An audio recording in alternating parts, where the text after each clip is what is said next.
jishughulisheni na matendo ambayo mwaweza kwa matendo hayo kudumu ndani yake. Fa inna Allaha la yamallu hatta tamallu, kwani Mola subhanahu wa ta'ala hachoki kuwalipa thawabu mpaka mtakapochoka nyie kutenda. Kisha Mtume alayhi salatu wassalam akawaambia masahaba, wa inna ahabba al-a'mali ila Allah, na hakika matendo yanayopendekeza zaidi kwa Allah tabaraka wa taala, madama wa in qall, ni yale matendo yaliyodumu hata kama yatakuwa ni machache. Ikhwatal iman, tukilanginiana katika kudumu katika ibada, hatumaanishi tufanye yale tulokuwa tukiyafanya ndani ya Ramadhani.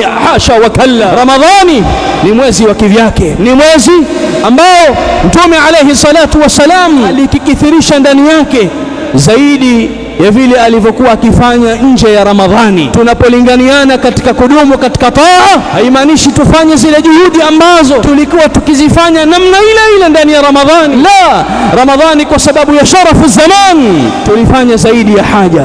Al-Hafidh Ibn Rajab anasema yale makatazo ya Mtume alayhi salatu wassalam ya Muislamu kuhitimisha Qur'ani chini ya siku 3, hilo ni kwa sura ya kudumu na kuendelea. Litakiwalo kwa Muislamu ikiwa ni kuhitimisha Qur'ani, ahitimishe kwa uchache kwa muda wa siku 7.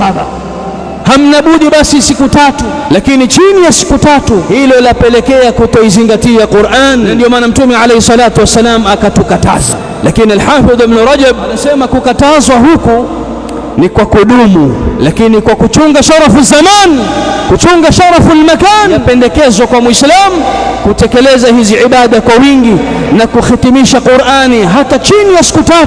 Na ndio maana tumepokea katika tuliyopokea katika salafu na salih, wa baadhi yao walikihitimisha Qur'ani katika masiku ya Ramadhani, kila siku khatma moja. Sasa tunapolinganiana yule ikhwan kudumu katika ibada na taa, haimaanishi tufanye namna tulivyokuwa tukiyafanya katika ibada ndani ya Ramadhan, lakini ni kudumu katika hizi ibada hata kama ni kwa uchache. Katika sababu ya ikhwan za Muislamu kuwafikiwa kudumu katika taa ni kufikiria mwisho wake.